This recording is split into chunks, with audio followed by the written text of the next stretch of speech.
Chapter 5 homework, just to go over the announcements. Chapter 5 homework is going to be due on the 12th.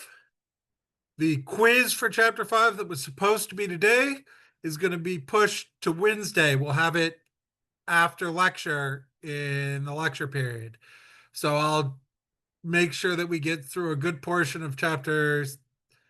So we'll get through, yeah, I'll make sure that we'll have enough time at the second half of lecture.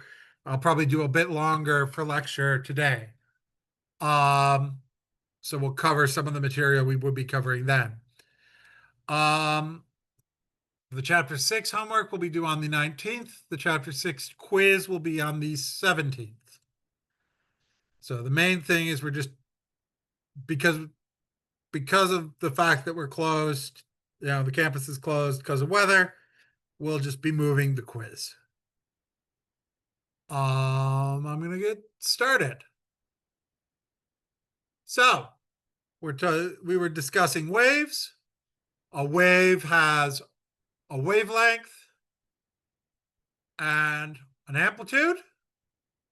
Wavelength is the distance of one complete wave. The amplitude is the maximum displacement of any part of the wave from its equilibrium position. And the energy transmitted by the wave is directly proportional to the amplitude squared.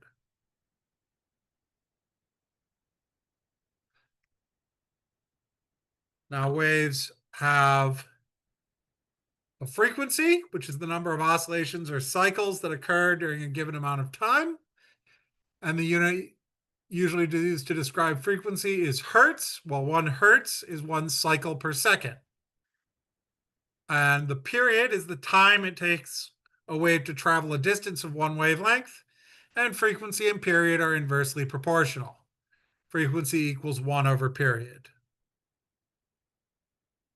So frequency, if something has a frequency of 4 hertz, 4 full wavelengths will pass in a cycle. So if 4 full wavelengths pass in a second, then 1 wavelength passes every quarter second.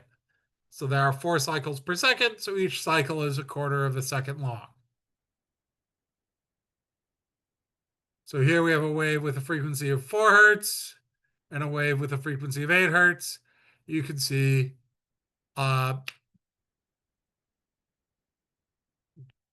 one with a frequency of 8 hertz is moving twice as fast.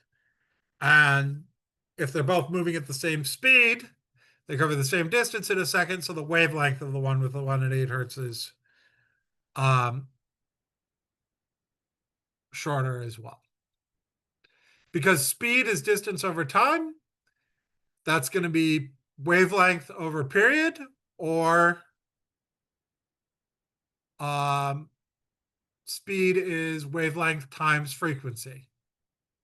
So frequency is speed over wavelength. Wavelength is speed over frequency. T is the period. F is the frequency. Lambda here is the wavelength. Electromagnetic waves, or light, consist of vibrating electric and magnetic fields that oscillate perpendicular to each other and in the direction of wave propagation. And the field energy radiates outward is at the speed of light, c. And the speed of all electromagnetic waves in a vacuum is 3 times 10 to the 8th meters per second. And that's also a good approximation of the speed of light in air. The difference is less than 1%.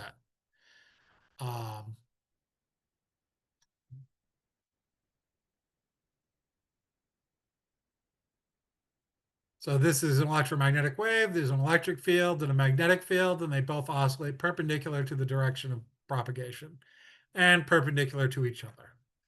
And the changing electric field creates the magnetic field. The changing magnetic field creates the electric field. Now, the human eye is only sensitive to a very small portion of the electromagnetic spectrum, from around 400 nanometers to around 700 nanometers. We call this visible light. But the whole range of the spectrum goes from, at the shortest wavelengths, gamma rays, then X-rays, ultraviolet, visible light, infrared, microwaves, and then radio waves.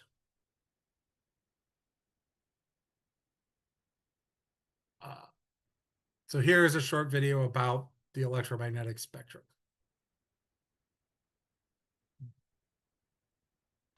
Just a second. Hey, it's Professor Dave. Let's learn about light. He knows a lot about the science stuff. Professor Dave explains. Since we've been able to look up at the sun, we've been aware of light. As darkness is one of very few things that we instinctually fear, we have always bestowed light with godlike properties. But for all of antiquity, we had no idea what light really was. Figures like Newton and Huygens worked with light in the 17th century, but a more sophisticated description of light, which we call classical electromagnetism, was developed largely by James Clerk Maxwell in the 19th century.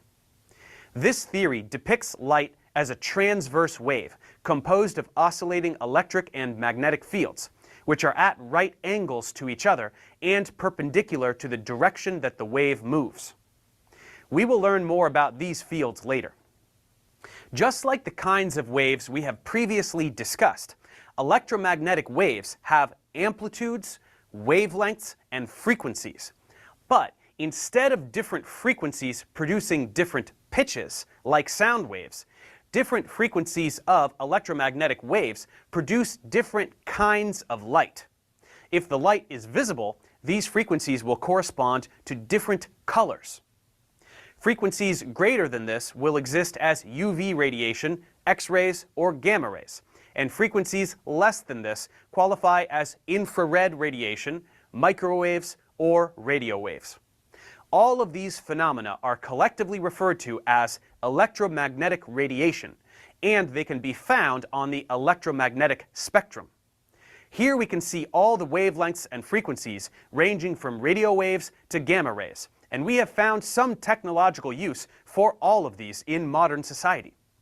Even though they seem dramatically different, some requiring things like antennas or other equipment to manipulate, all of them are fundamentally the same thing as the light you can see with your eyeballs. They are just of different wavelengths. All electromagnetic radiation moves at the speed of light, which is about 300 million meters per second in a vacuum, the fastest speed possible in the universe. This is fast enough to get from here to the moon in about a second.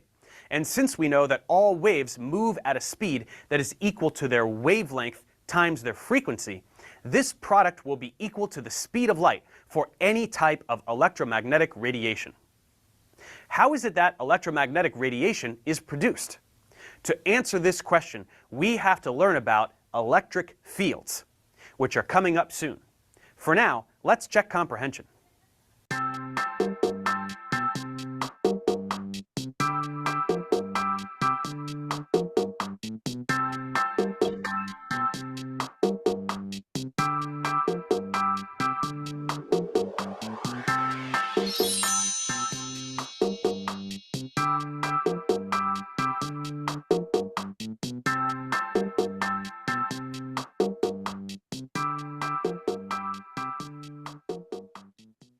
Thanks for watching, guys. Subscribe to my channel for more tutorials. Support me on Patreon so I can keep making content. And as always, feel free to email me, ProfessorDaveExplains@gmail.com. So here's an example for computing the wavelength of an electromagnetic wave. So what's the wavelength of a radio wave produced by a station with an assigned frequency of 600 kilohertz? Notice this is kilohertz, so this is 600,000 hertz. So 600 kilohertz is 600 times 10 to the third hertz, or 6 times 10 to the fifth hertz. And we know that C equals wavelength times frequency. So wavelength is going to be C divided by frequency. And so that's 3 times 10 to the 8th meters per second divided by 6 times 10 to the 5th hertz. And so the wavelength is 0.5 times 10 to the 3rd meters, or 500 meters.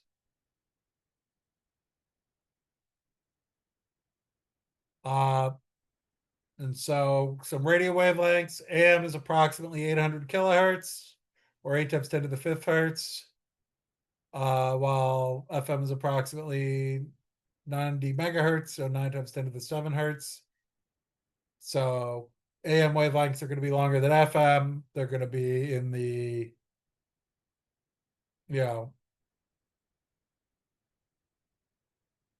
hundreds of meters versus the FM is in the length of meters, AM is in the length of hundreds of meters. So WBEZ broadcasts at a frequency of 91.5 megahertz. What's the wavelength of the WBEZ radio wave?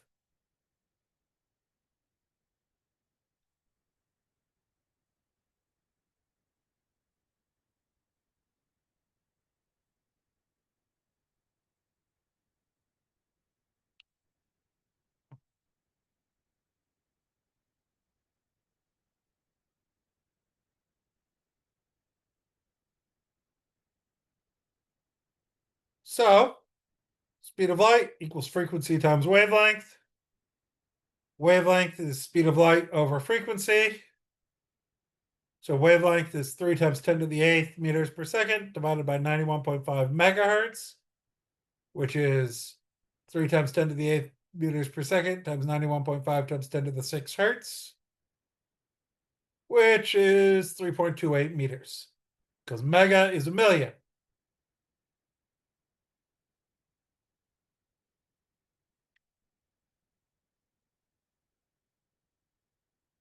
So visible light has frequencies in the range of around 10 to the 14 hertz.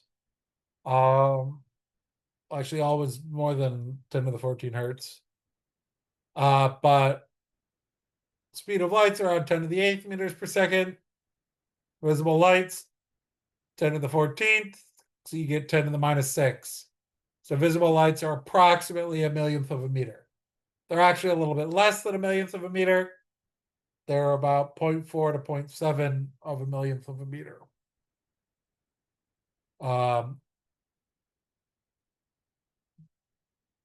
In order to avoid using negative exponents, we generally express the lengths in question in nanometers. Visible light range extends from around 400 to 700 nanometers, 4 times 10 to the minus 7 to 7 times 10 to the minus 7 meters. And the human eye perceives the different wavelengths within the visible range as different colors.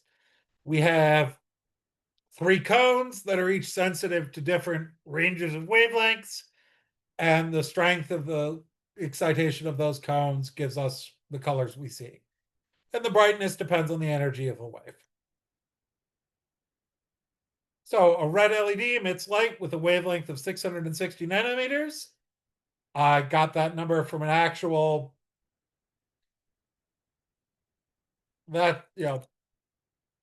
LEDs exist. You can buy 660 nanometer red LEDs. I looked up LED wavelengths to get that. So what is the frequency of this light?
So to find the frequency of 660 nanometer light, speed of light is frequency times wavelength. Frequency is speed of light divided by wavelength. So that's 3 times 10 to the 8th meters per second divided by 660 nanometers. So that's 3 times 10 to the 8th meters per second divided by 660 times 10 to the minus 9 meters, which comes out to 4.55 times 10 to the 14 hertz. Sorry. Um,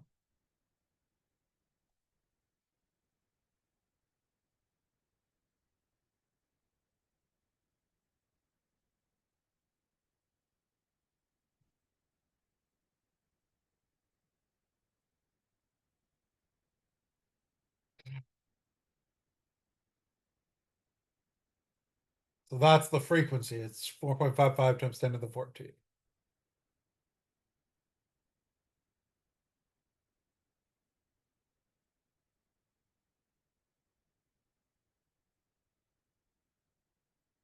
Now let's talk about sound waves.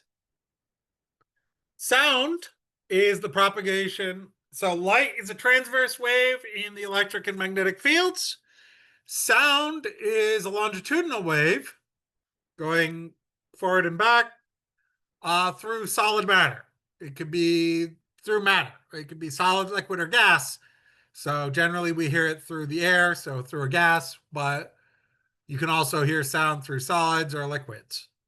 So the vibration of a tuning fork, for example, will produce a series of compressions. When it moves forward, it compresses the air, and then when it moves backwards, it will rarefy the air, rarefactions. So high pressure and low pressure regions. And with continual vibration, a series of high and low pressure regions will travel outwards, forming a longitudinal sound wave. So this is a sound wave.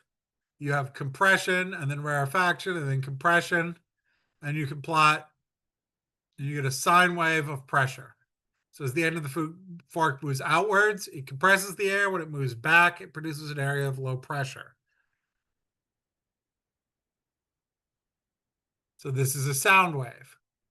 You have the high pressure areas and then the low pressure areas. And the particles are moving back and forth. Like if you look at the red dots, you can see how they're moving back and forth.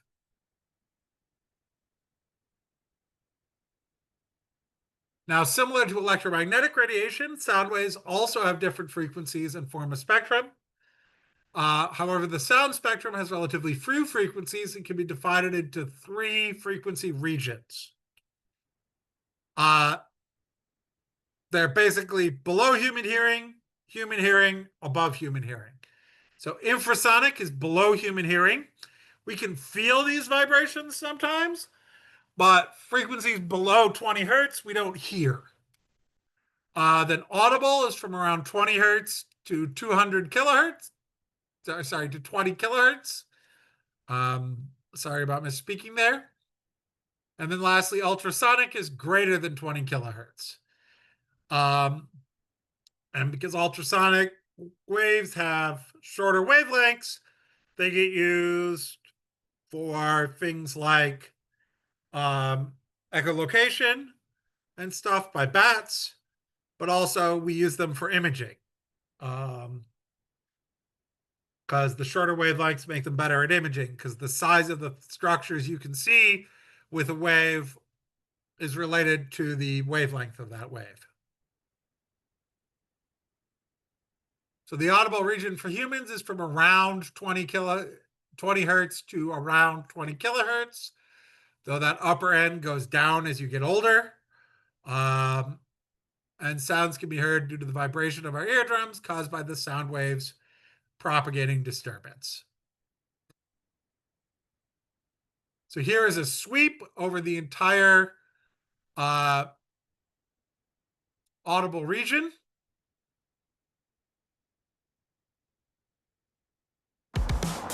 What's just as satisfying as hassle-free nicotine? The endless possibilities of right now. Come on. Oh, sorry.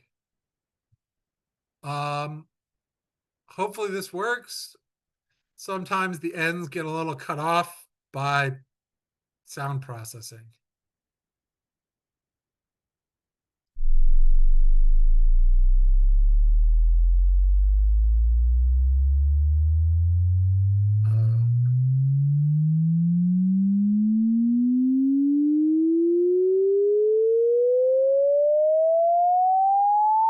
the sort of the middle version that's most audible to people.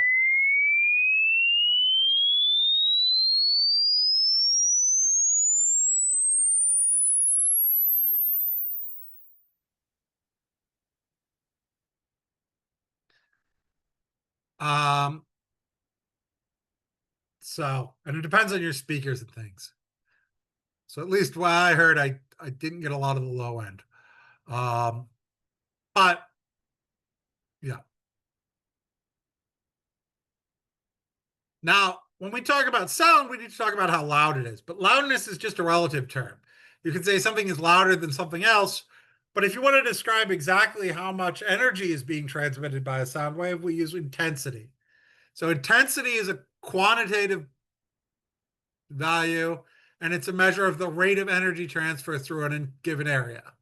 And we can measure it in, power per square meter, watts per square meter. And the threshold to hearing, the limit that we can hear, the lowest intensity we can hear is around 10 to the minus 12 watts per square meter.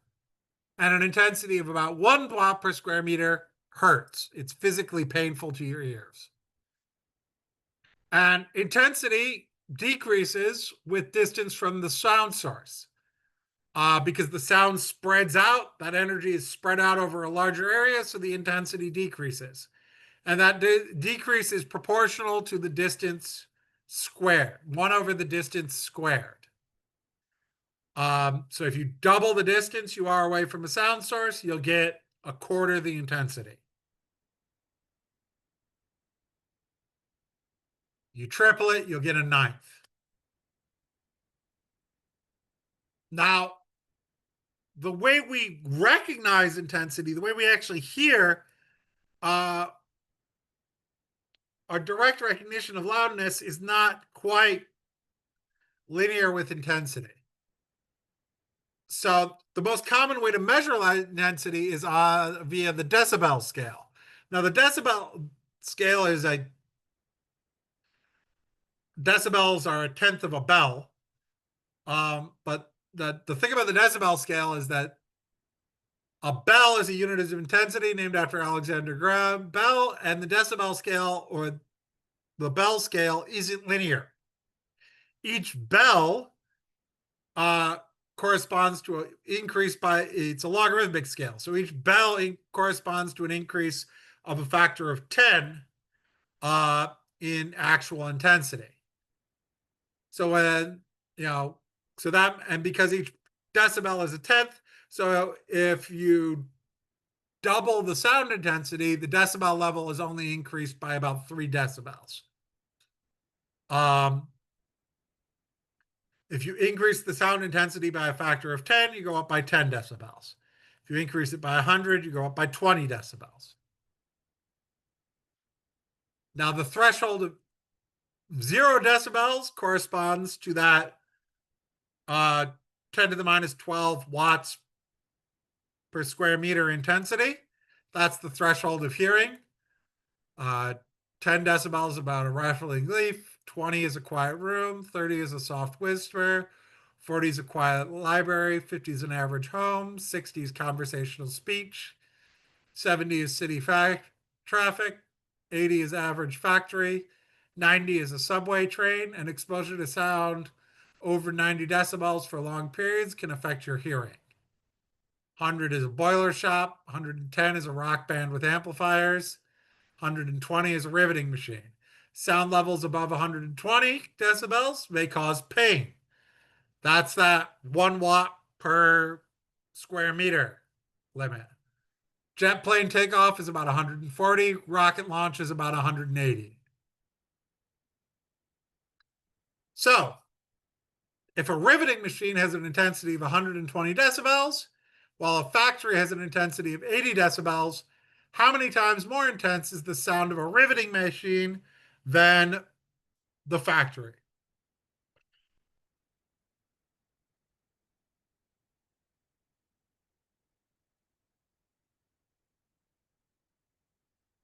So the first thing we need to do is look at the difference between these in decibels. So our change in intensity is 40 decibels. A 40 decibel increase, well, plus 10 decibels is 10 times the intensity. So plus 40 decibels is going to be 10 times itself 4 times, or 10 to the 4th times the intensity. That means a riveting machine is 10,000 times more intense. 40 decibels, 10 to the 4, 4 zeros. Any questions about that?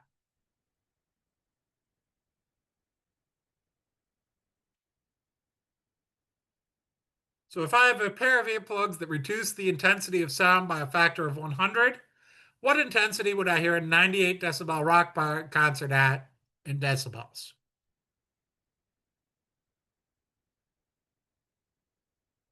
So I'll let you think about this for a few minutes.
So remember that plus 10 decibels is 10 times the intensity.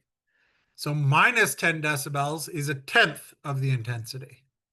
So minus 20 decibels would be 100th of the intensity.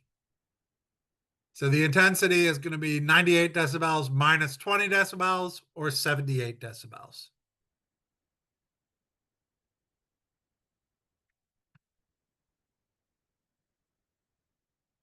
Now, sound waves with frequencies greater than 20,000 hertz can't be detected by the human ear. If you go above 20,000 hertz, our ears don't hear that. There are animals that hear that, like dogs hear above 20,000 hertz. That's what a dog whistle does, is that it's higher. And, as you get older, that upper limit goes down. That's why there's those things that were designed to be annoying to teenagers. There was that thing for a while where they had things producing sound that was very high pitched, so it was supposed to be annoying to teenagers but not audible to adults. That was a stupid idea. But dog whistles, for example, are at a pitch that's higher than human hearing, but within dog hearing. And bats make ultrasonic chirps, things like that. And the reflections of ultrasonic frequencies are used by bats to navigate, and also by humans. We have machines that use ultrasounds to examine the insides of our bodies, because those sound waves will travel through and bounce off of the soft tissues in our body, and we can examine them. So we examine parts of the body, or an unborn child, for example, with much less risk than using x-rays, because sound is a lot less dangerous than x-rays. We can't x-ray a baby. That's a really bad idea because they're fragile. Also, there are ultrasonic cleaning devices. You can use the sound to vibrate off the little specks of dirt that are in tiny crevices and things. They're used for cleaning jewelry, lab equipment, other things like that.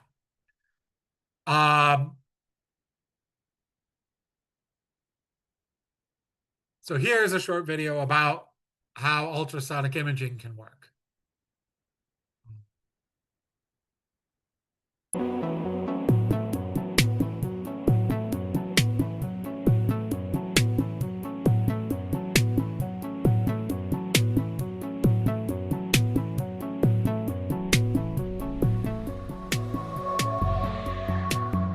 The heart of most ultrasound systems is a device called a transducer, which uses an array of piezoelectric crystals.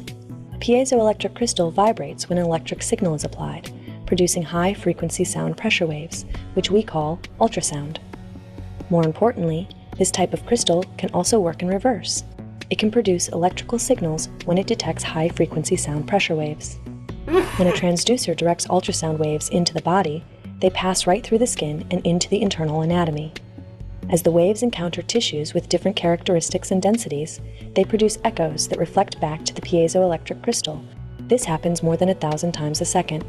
Returning echoes are converted to electric signals, which a computer converts into points of brightness on the image, corresponding to the anatomic position and the strength of the reflecting echoes. A medical transducer contains a large array of crystals, which allow it to make a series of image lines that, together, form a complete image frame, called a sonogram. In addition, all the crystals are repeatedly activated many times in such a way that a complete image frame is formed around 20 times per second, so that real-time motion is displayed in the ultrasound image.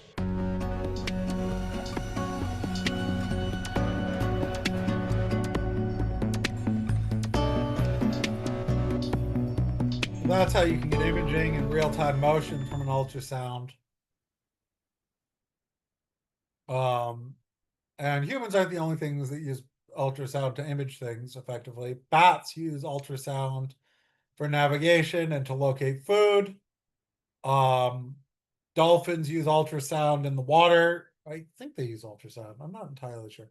They do use the same idea of echolocation to navigate underwater. Additionally, there are some advanced techniques with ultrasound where we can get more information than just an image. We can extract more information. So one of the things you can do is you can use the Doppler effect to look at how fluid is flowing in various parts. So that's very important for looking at, say, how your heart is working. And imaging for whether you have any cardiac issues, which I've had done. Things like that. And they can also look at other things. So these are some of the more advanced forms of ultrasound techniques.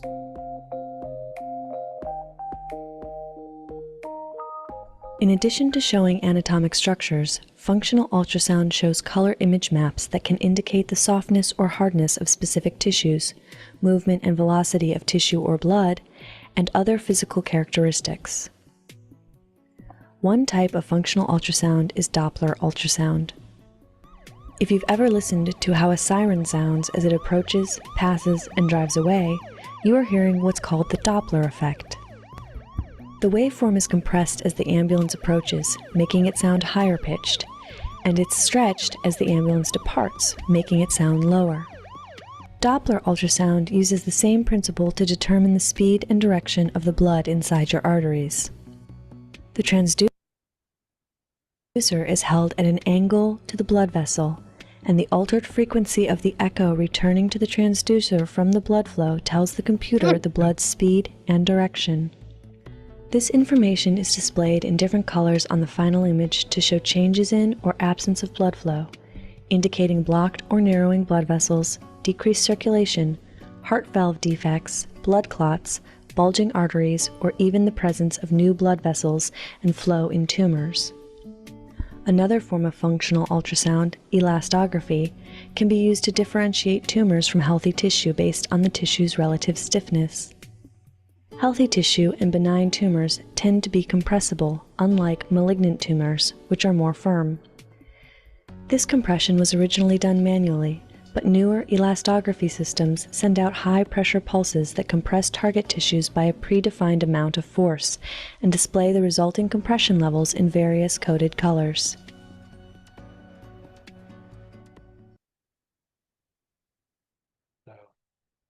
Those are some of the more advanced ultrasound techniques. Now, the speed of sound depends on the medium it's passing through. So, for example, the speed of sound in air is around 344 meters per second or 770 miles per hour. and the velocity of sound increases with increasing temperature. So at 0 degrees Celsius, it's around 331 meters per second. At 20 degrees Celsius, that's room temperature, it's about 344. In general, the velocity of sound increases as the density of the medium increases. So, for example, the speed of sound in water is about 4 times that of sound in air. So, the waves in water travel about 4 times as fast. It's even faster in solid materials. Like the speed of sound in steel is even faster. Now, the speed of light is much, much faster than the speed of sound. It's 1,000,000 times faster. So in many cases, we see something before we hear it.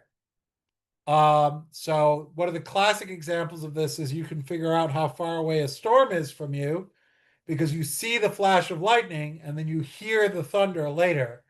And the time difference between those is based on the speed of sound. So a 5-second lapse between seeing lightning and hearing the thunder indicates the lightning occurred at a distance of about 1 mile because the speed of sound is around 1/5 of a mile per second, or 1/3 of a kilometer per second. So let's compute the wavelength of some ultrasound. So what's the wavelength of a sound wave in air at 20 degrees Celsius with a frequency of 22 megahertz? So this is an ultrasound wave. It's at 22 megahertz, well outside human hearing. So given the velocity of sound is 344 meters per second, and the frequency is 22 megahertz or 22 million hertz. 344 meters per second divided by 22 times 10 to the 6 hertz will be 344 meters per second divided by 22 times 10 to the 6 cycles per second. The inverse seconds cancel, and you get 16 times 10 to the minus 6 meters, or 16 micrometers.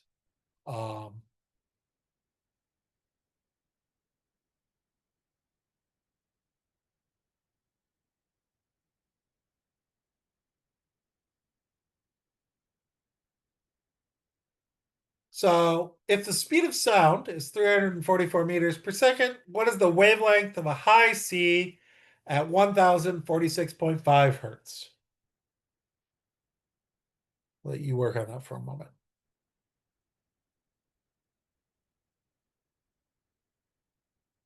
Oh, okay.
So velocity is frequency times wavelength.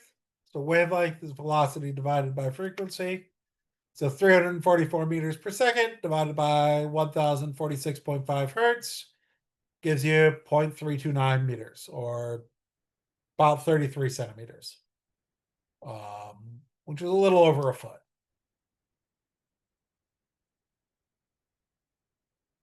So let me skip forward a bit because this is all review.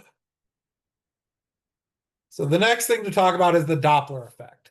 So the Doppler effect is an effect caused by movement of the source of a wave or whatever's listening to a wave.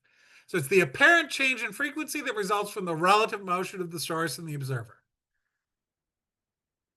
And you've probably heard the Doppler effect when something drove past you and you heard the frequency change. And you may have experienced the Doppler effect being used if you ever got caught in a speed trap.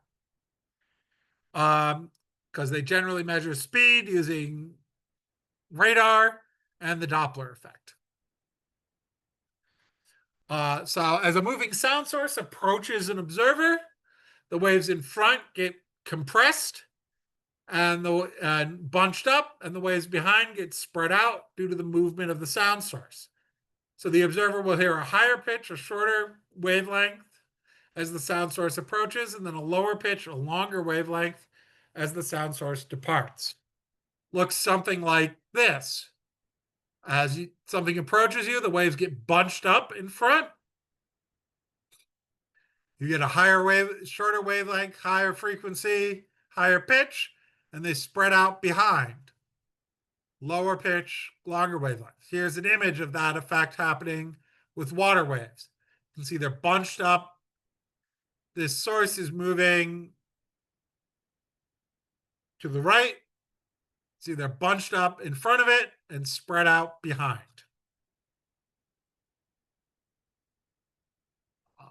Just give this a second. This was working earlier.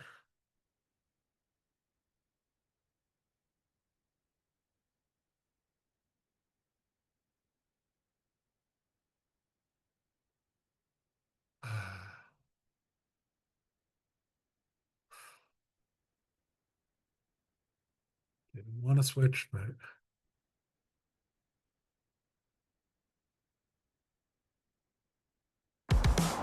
What's just as satisfying as hassle-free nicotine?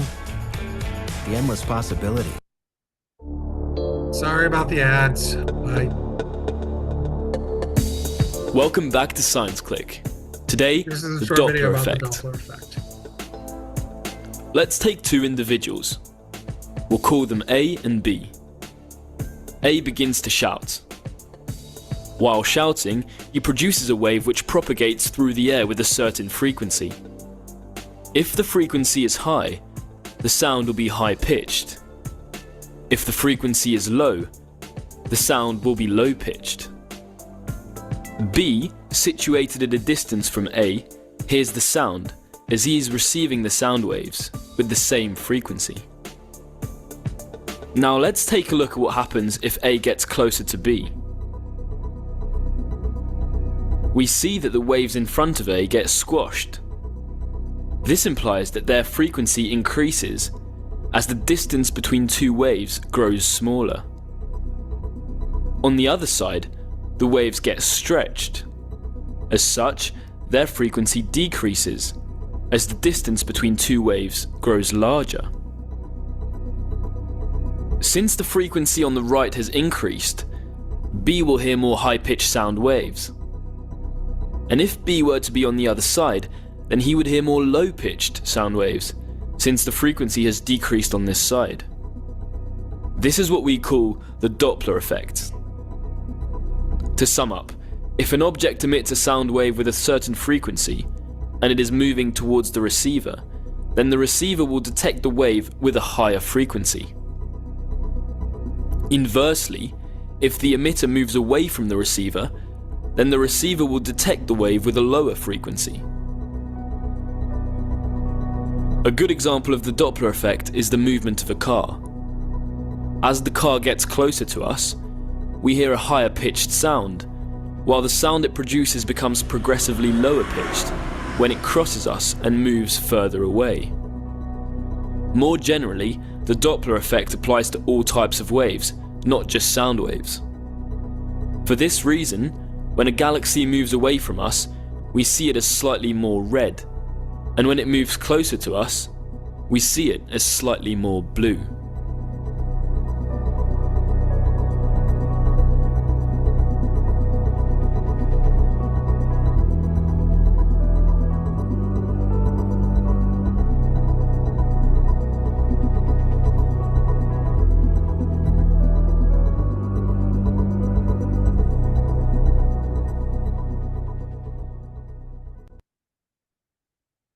So the Doppler effect applies to all waves, sound, water, electromagnetic waves. It's used a lot in astronomy to figure out how objects are moving.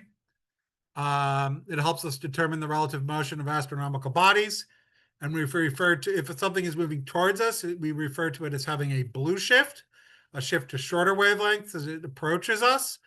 And if it's moving away from us, it got a red shift, a shift to longer wavelength as it moves away from us. And these shifts in wavelength can tell us a lot about movement of objects in space. And here's another video. So here's another video about the Doppler effect. The Doppler effect. In Sheldon's words, It's the apparent change in the frequency of a wave caused by relative motion between the source of the wave and the observer. the Doppler effect is perhaps best explained visually. So here's a thing that is emitting waves. It could be a fire truck emitting sound, it could be a star emitting light, it could be a duck creating ripples on a pond. Those are all waves, and they all look something like this. We see the Doppler effect happening when the thing that is emitting waves moves. In the direction it's moving, the wavefronts bunch up, and behind it they spread out. If our object is moving towards a stationary observer, these bunched up waves are observed at a high frequency, and if the object is moving away from a stationary observer, the waves are observed at a lower frequency. So that is the Doppler effect, the apparent change in the frequency of a wave caused by relative motion between the source of the wave and the observer. It makes sense, but it gets interesting when you consider some of its applications. So let's say you are standing in the middle of a road. That's you, and a car drives past you very fast. As it does so, it honks its horn, because you're standing in the middle of the road. The horn to you might sound something like this. So it starts at a high pitch and moves to a lower pitch, even though from the driver's perspective the horn is playing the same pitch the entire time. So what's going on?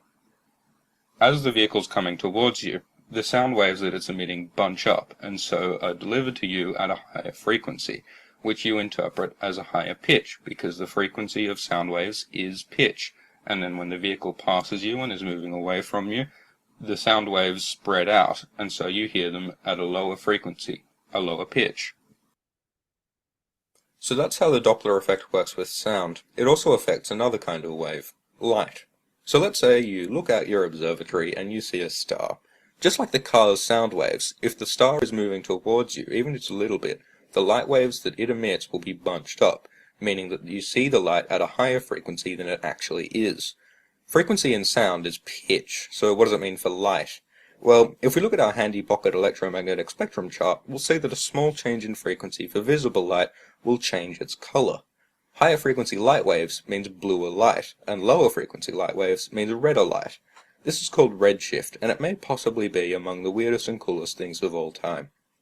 Stars, or anything that you can see, change color depending on their relative motion to you. Of course, you can't see this minute difference with your eyes, but astronomers with the right equipment can use this effect to tell whether stars are moving away from or towards Earth. As it turns out, almost everything we can see in the universe is moving away from us very quickly, which is both an important piece of evidence for the Big Bang and an indication that the Earth might get very lonely in the distant future. Thanks for watching this video. Let me know if you got something out of it. Bye. So one of the things that you can think about is what happens to the Doppler effect if you go faster and faster, and eventually you go as fast as the waves you're emitting. So they completely bunch up. So, as you go faster and faster, the sound waves in front get squished shorter and shorter until you reach the speed of sound, which is around 750 miles per hour, depending on temperature and some other factors. So if you have a jet that approaches the speed of sound, those compressed waves build up and act as a barrier in front of the plane. This is the sound barrier that you have to break to go supersonic. It's literally the sound piling up in front of your plane. And once you break through it, instead of generating, so now you're traveling faster than the waves you're emitting, so you'll end up emitting basically a shock wave in front, and you'll generate what's called a sonic boom. So as the plane exceeds the speed of sound, first you pile up all the waves into one, and then when you get greater than the speed of sound, you create this shock wave which is a single sharp pulse that travels outwards when you're going supersonic. So here's an animation of that.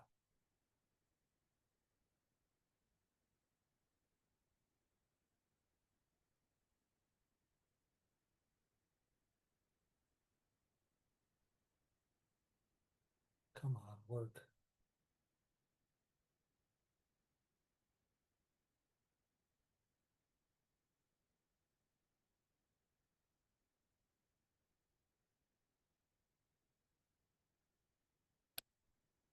Oh.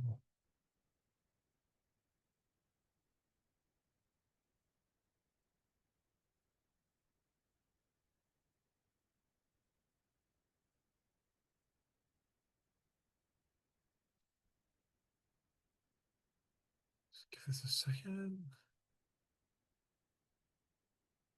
There we go. I don't know why everything is taking so long to load. So here you can see this is something traveling at subsonic speeds. You see the Doppler effect, waves pile up in front, they spread out behind. But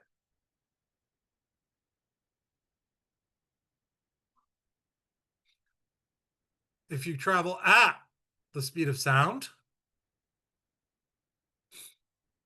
then here's a plane traveling at the speed of sound. You can see all the waves pile up in front and only spread out behind. So you have this sort of solid barrier. And lastly, if you go faster than the speed of sound,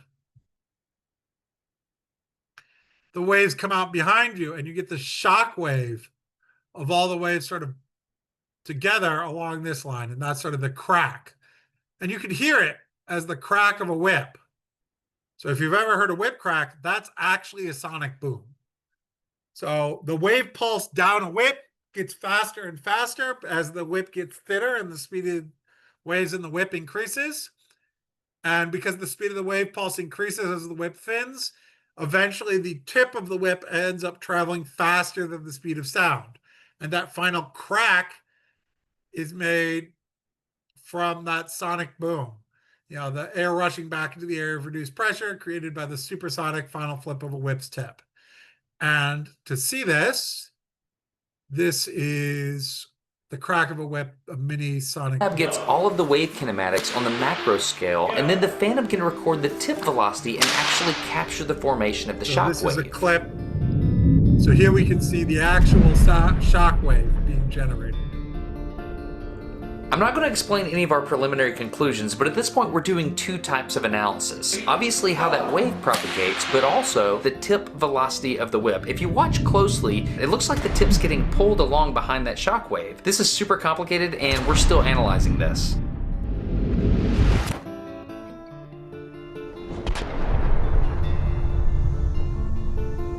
What we do know is that the popper isn't necessary. Dr. Konistrass really wanted us to visualize the end of the whip with only a knot on it, and just look at how happy he was when his hypothesis was proven correct.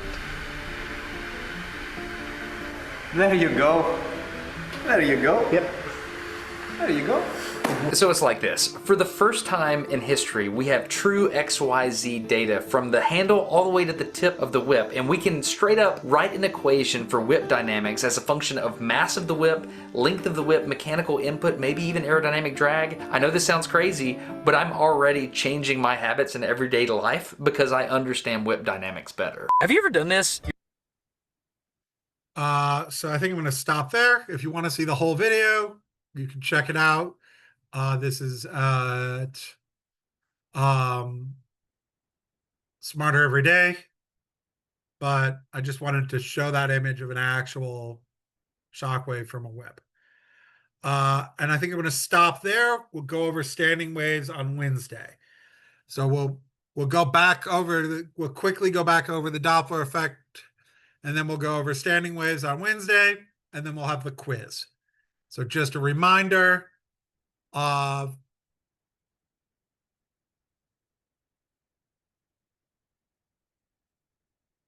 the quiz that was supposed to be today is going to be moved to Wednesday during lecture, We'll have a shorter than usual lecture and have the quiz immediately afterwards. Any questions? Okay. Well, I'm going to end the meeting. Have a nice day. See you all on Wednesday.